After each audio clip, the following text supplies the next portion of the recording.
끝나지 않을 것 같은 일제의 포갑이 끝나고 하나님의 은혜로 의족 대한민국이 광복의 기쁨을 맛보았습니다. 어느덧 79도를 맞이하였습니다.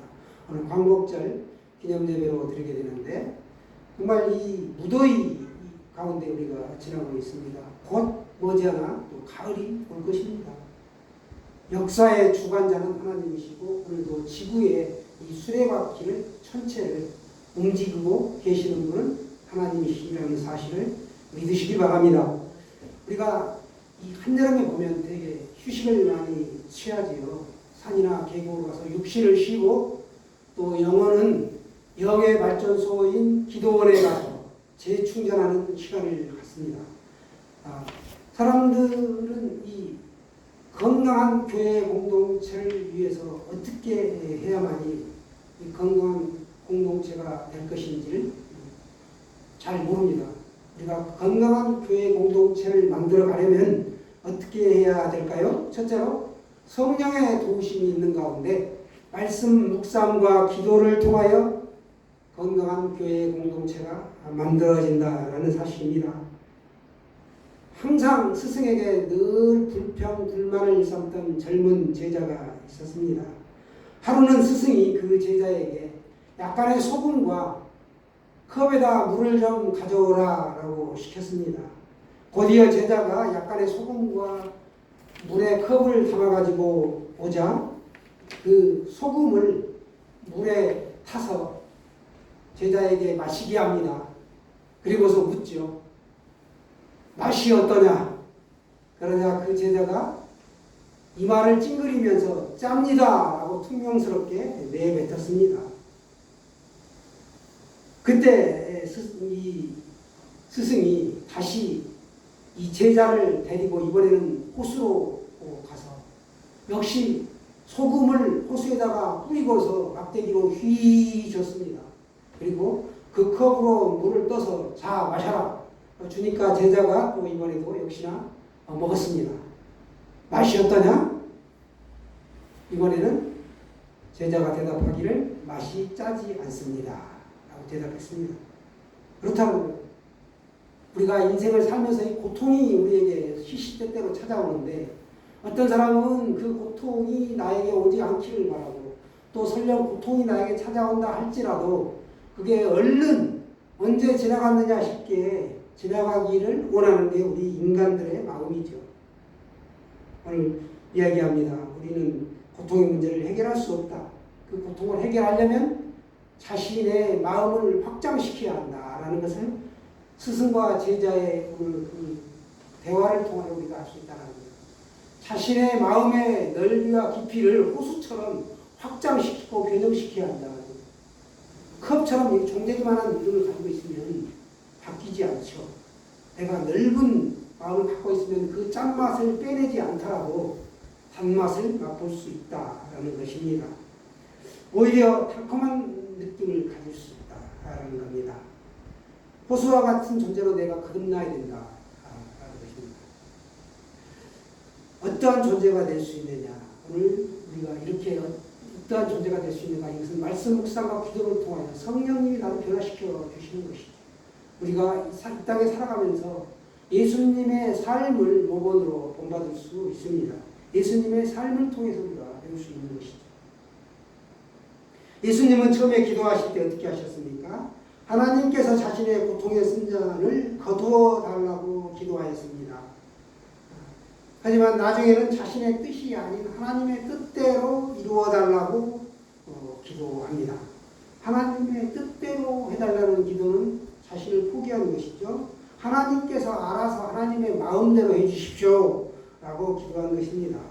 하나님께 모든 것을 내어 맡기겠다는 그런 뜻입니다. 그 결과가 자신이 원하는 것이 아닌 반대가 될지라도 나는 걱정하지 않고 하나님의 처분에 맡기겠습니다. 그런 뜻이 담겨 있습니다. 우리가 육체의 건강을 지키는 방법도 여러 가지가 있죠. 운동을 하고 잘 자야 되고 잘 먹고 하는 것입니다. 음식을 폭식하면 비만해지게 되고 당뇨라든지 고혈압이라든가 이런 것들이 오게 됩니다. 반면에 소식하고 적정량의 운동을 하고 종합 비타민이나 영양제를 먹으면 우리는 건강하게 살 수 있습니다. 우리가 이 땅에 살아가는 건강은 심장이 튼튼해야 된다, 다리가 튼튼해야 된다, 아니다, 피가 깨끗해야 된다, 여러 정설이 있는데 우리 몸에서 가장 중요한 역할을 하는 것이 바로 보면 심장이라고 할 수 있습니다. 이 심장의 무게는 300g 정도밖에 되지 않습니다. 그게 하루에 힘없이 뛴다는 거예요.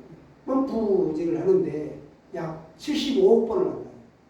약 25억 번 정도의 펌프질을 하는데 그 25억 번의 펌프질을 통해서 하루에 7,500리터의 피를 온몸 구석구석으로 보내는 것이 바로 심장이라는 거예요.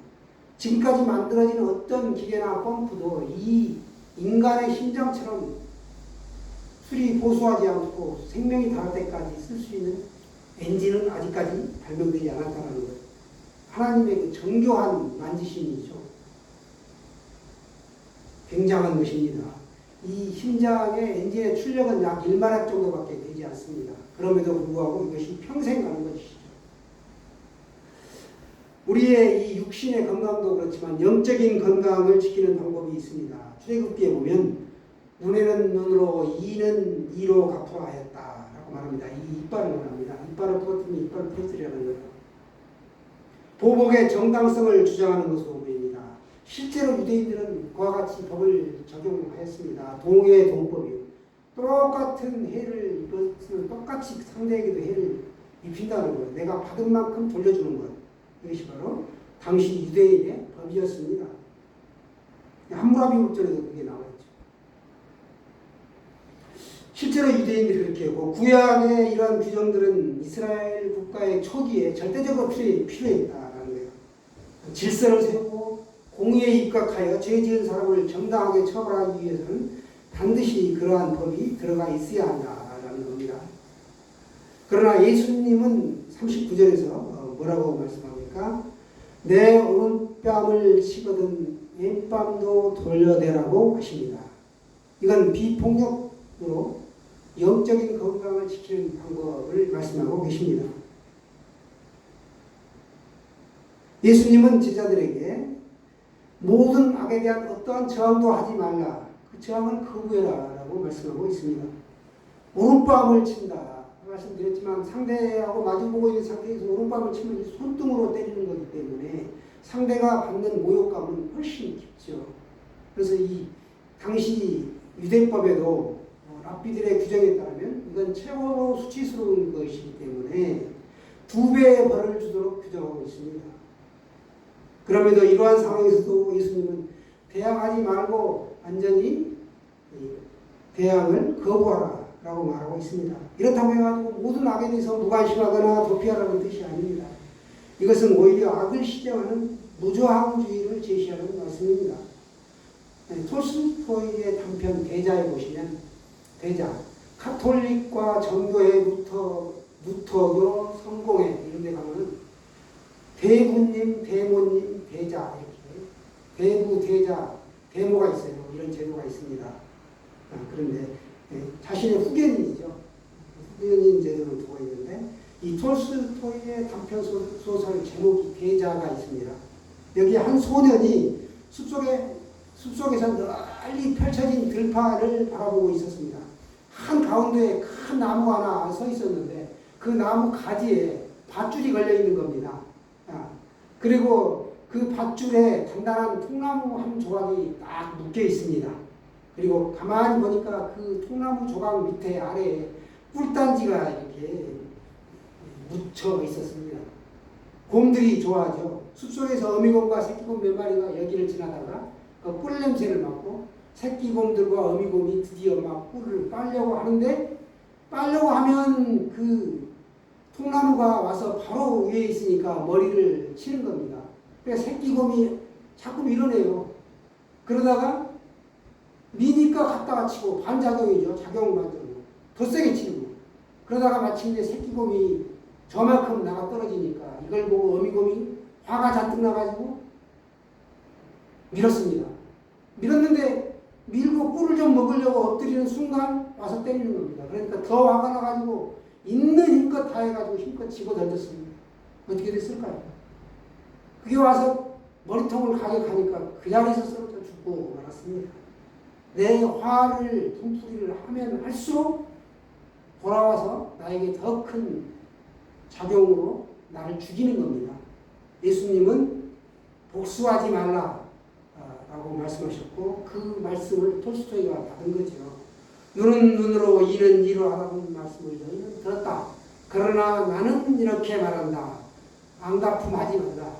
이렇게 말씀하고 있습니다.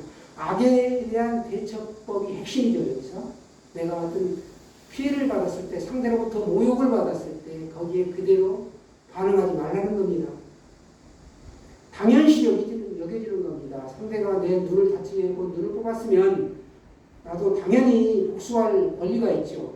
그럼에도 불구하고 거기에 용서하라고, 저항하지 말고 사랑으로 이해하고 용서하라고 가르치고 있습니다. 여러분 그렇게 사시길 바랍니다. 둘째로, 첫 번째 건강한 교회 공동체는 말씀 묵상과 기도를 통하여 우리가 이룰 수 있다면, 이게 말씀이 아니고는 안 되는 거죠. 오늘 말씀이 적힌 이 마태복음 5장, 6장, 7장의 말씀이고 산상수훈, 상상보훈의 말씀입니다. 그래서 말씀 묵상과 기도를 통하여 우리가 이룰 수 있다. 둘째로는 건강한 교회 공동체는 서로 양보하고 베풀림으로 가능하다라는 것입니다. 40절 말씀 우리 한번 보기를 원합니다. 40절 같이 보겠습니다. 시작. 또 너를 고발하여 속옷을 가지고자 하는 자에게 겉옷까지도 가지게 하며. 아멘. 누가복음에는 겉옷을 가지게 하는 자에게는 속옷까지도 주라라고 말하고 있습니다. 겉옷을 먼저 이렇게 말씀하고 있는데, 오늘 마태복음에는 또 너를 고발하여, 누군가가 나를 송사했다라는 거예요. 송사해서 속옷을 달라라고 소송이 걸렸어요. 속옷 귀할까요? 귀하지 않을까요? 겉옷도 귀하지만 속옷도 귀하죠. 어떤 채무가 있었던지 아니면 겉옷을 달라고 누가복음에서 말하는 것은 강도를 당했다, 도둑에게 겉옷을 빼앗겠다라고 보는 것이 정석이고, 여기 마태복음에 오늘 속옷을 달라고 하는 것은 누군가가 나에게 소송을 걸었다, 어떠한 이유인지 모르지만 그때 속옷을 달라고 하면 겉옷까지 주라는 겁니다. 오리를 가자고 하면 흰리를 동행해 주라 라는 게 41절, 2절 계속 나오죠. 42절도 내게 구하는 자에게 주며 내게 꾸고자 하는 자에게 거절하지 말라는 겁니다. 오늘 보시면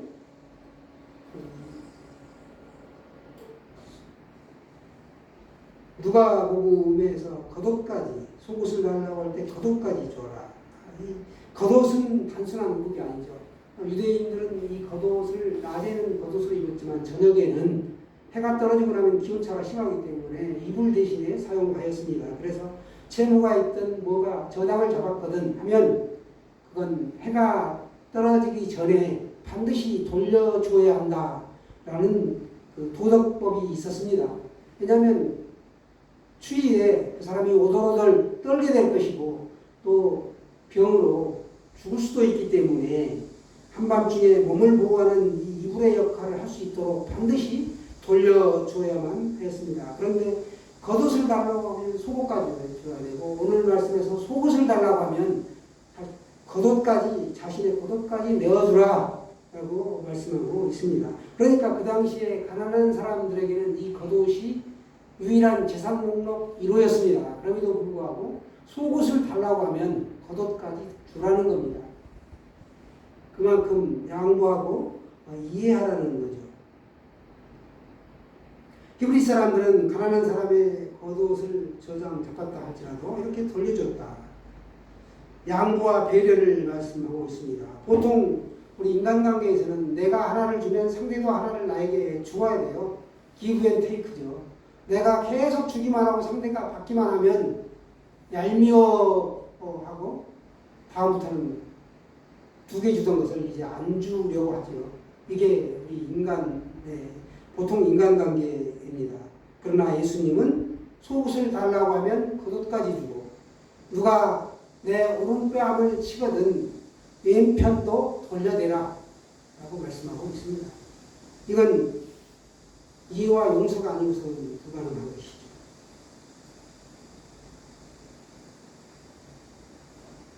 교회 공동체 안에서는 돈이나 재물보다 중요한 것은 인정과 베품의 삶입니다. 우리 조국이 광복되기까지 이 건강한 교회 공동체가 그 안에 한 역할이 있습니다. 보이지 않게 교회의 역할이 굉장히 컸습니다. 3.1운동도 마찬가지고요. 건강한 교회 공동체만이 할 수 있는 일들이 참 많다라는 거예요. 겉옷은 유대 사회에서는 그 사람의 신분을 나타냈습니다. 제사장이나 또 서기관이나 입는 옷이 다 달랐다는 거예요. 부자가 입는 옷이 있었고 가난한 서민들이 입는 옷이 있었고 종이 입는 옷이 있었다라는 것이죠. 우리나라도 예전에 조선시대에는 신분사회였었죠. 옷이 다 달랐습니다. 관리의 그 등급에 따라서 직분에 따라서 임금이 입는 옷, 신하가 입는 옷이 다 달랐죠. 서민들이 입는 옷, 백정이 입는 옷이 있었다는 거예요. 그처럼 이 옷에 따라서 겉으로 그 사람의 지위와 부와 어떤 신분이 드러나는 건 겉사람입니다. 그렇지만 속사람, 즉 그 사람의 인격이라든지 신앙의 정도라든가 이런 거는 이 겉사람을 봐서는 알 수 없는 것이죠. 오늘 이 겉사람, 겉옷을 보지 말고 속사람, 이 속옷을, 이 속사람을 보라는 거예요. 겉사람, 예수 믿지 않는 사람이죠. 육신의 정욕을 따라 사는 사람이죠. 속사람, 예수 믿고 변화된 사람. 이 사람은 예수 그리스도를 전하는 사람이 돼야 되는데 속옷도 주고 겉옷도 줘. 예수 그리스도의 사랑도 전하고 복음도 전하고 겉옷인 육신의 피로도 도와주라. 그런 뜻으로도 확장 해석할 수가 있겠습니다. 배고픈 사람에게는 일시적으로 빵이 필요하죠. 그러나 영원한 축복이 될 수 있는 것, 영원한 복이 될 수 있는 것은 생명의 말씀인 예수 그리스도의 천국 복음을 증거해야 될 줄로 믿습니다. 우리 믿음의 사람 하면 록펠러를 떠오르게 되는데요. 록펠러가 55세에 불치병을 앓게 되었습니다. 기껏해야 당신은 1년 정도밖에 살 수 없습니다라는 사형 선고를 받았습니다. 그런 바쁘였지만 날마다 늘 불행하다. 내 삶은 행복하지가 않다라고 했었는데 이제 최종 검진을 받기 위해 병원으로 들어가다가 로비 앞에 정면에 성구가 한 구절 쓰여 있습니다. 사도행전 20장 35절의 말씀인데 주는 것이 받는 것보다 복이 있다. 이 구절이 눈에 탁 들어오는 순간 마음의 전율을 느끼고 눈물이 났습니다. 그는 눈을 감고 생각에 잠깁니다. 그러다가 이제 이번 문제로 다투는 소리에 퍼뜩 정신이 들어서 바라보니까 병원 측은 병원비가 없어서 입원이 안 된다고 하고 환자의 어머니는 입원시켜달라고 울며 통사정하고 있는 그 상황을 바로 앞에서 목도하게 되었습니다. 그래서 록펠러는 아무도 모르게 조용히 비서를 시켜서 그 모녀의 딱한 사정을 생각하고 병원비를 대신 지불하였습니다. 이제 얼마 후에 소녀가 기적적으로 회복이 되자 록펠러는 무한히 기뻤습니다.